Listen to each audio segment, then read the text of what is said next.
Political science, the study and knowledge of politics, of affairs of a polis, city-state, or in general, the state. But what is the state? To answer this question, I would like to invite you to an exercise in Socratic dialectic. Imagine the state as individuals.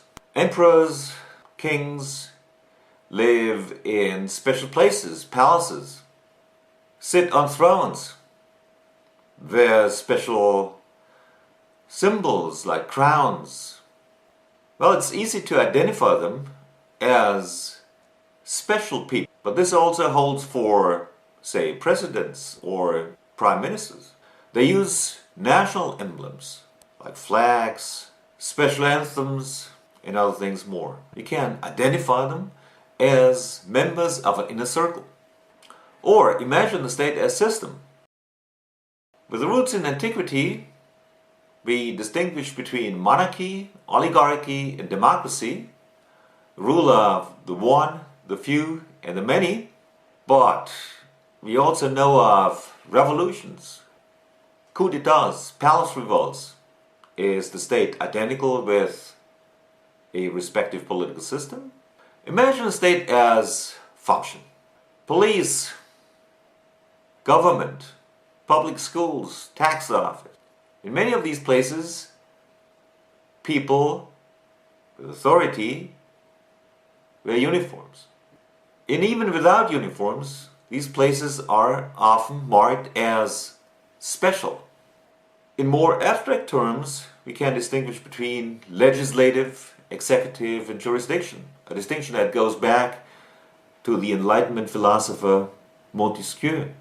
What matters to all of us is security and taxation.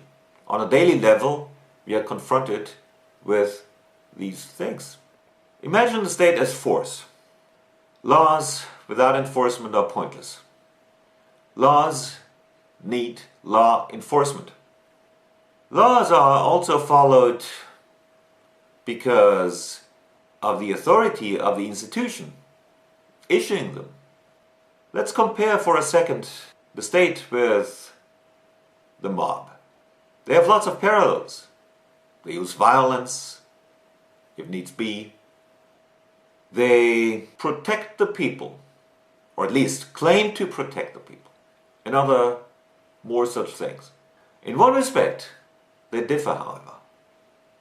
The state claims to be legitimate. Imagine the state as organization. An organization can be privately managed or monopolistically run. The state today belongs certainly to the second category. In contrast to privately run and managed organizations, the state is public. That means non-private. We expect from a private institution to generate profit. Not so the state. The state consumes profit, wealth, we could say, generated elsewhere. A private company, in order to play a role and continue to play a role in the market, must be aggressive. Aggressive is not necessarily a negative thing. The state, however, pretends to be non-aggressive, defensive. It defends and protects, at least on paper, the rights and property of its citizens.